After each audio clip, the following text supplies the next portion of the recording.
Your attention, please. Kids can be great, and they can be great for a variety of reasons. One of the reasons I want to talk about now is their perception, I guess you could call it, of brand and franchise loyalty. Last video I did was about the new Spyro game that came out.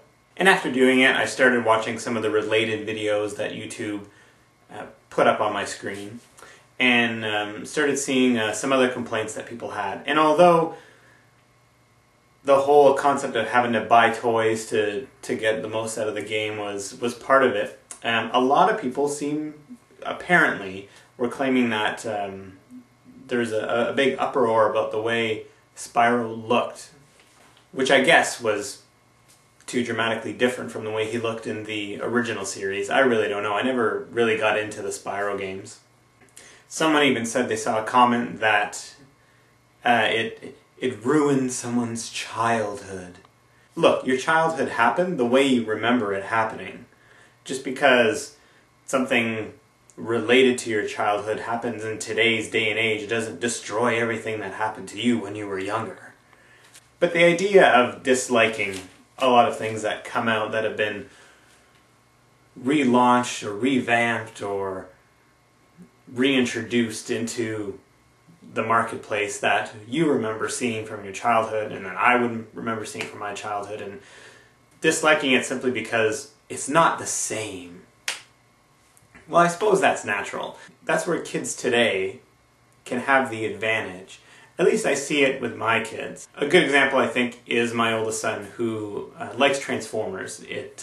His Transformers toys probably rates among his favorite toys. And he has some of the classic toys, the new versions of the old toys, and of course just the new toys that have come out. He's also seen a number of different Transformers cartoons. We have season 1 on DVD. He really enjoys that cartoon. He's seen Beast Wars. He's seen versions of the cartoon that have come out in recent years, including the one that's out now, that seems to be a little bit more based on the movies. We watched the movies with him, to provide the actual PG in a PG movie. And he really loved the first one. He enjoyed the third one a lot. Even he could tell the second one was trash, but that's a whole different story. But the point is, he liked it all. He's not spoiled by this thing that so many of us, including myself at times, are guilty of doing, saying, it was better in my day. Because this is his day. It's all new to him. Even what we would show him from when I was a kid and he'd see it today, well, this is still from when he was a kid in his mind. I mean, he understands that the original cartoon started and was playing on TV decades before he came about. But he's going to remember it from his childhood, and he'll remember the new cartoons from his childhood, and the movies from his childhood, and the toys from his childhood. It's all good for him. And for these things that are intended for children, from a child's point of view, that's really what matters, doesn't it? I mean, if they're enjoying it all, if they're having fun with it all, then it can't be all that bad. So I'm not really sure what my point is, other than just to say it.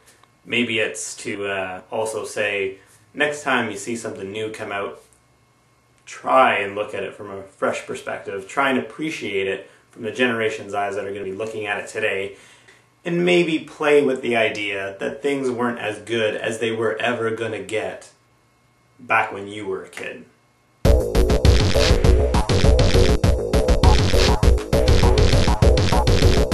I don't care what he says. All the post-80s He-Man cartoons suck balls.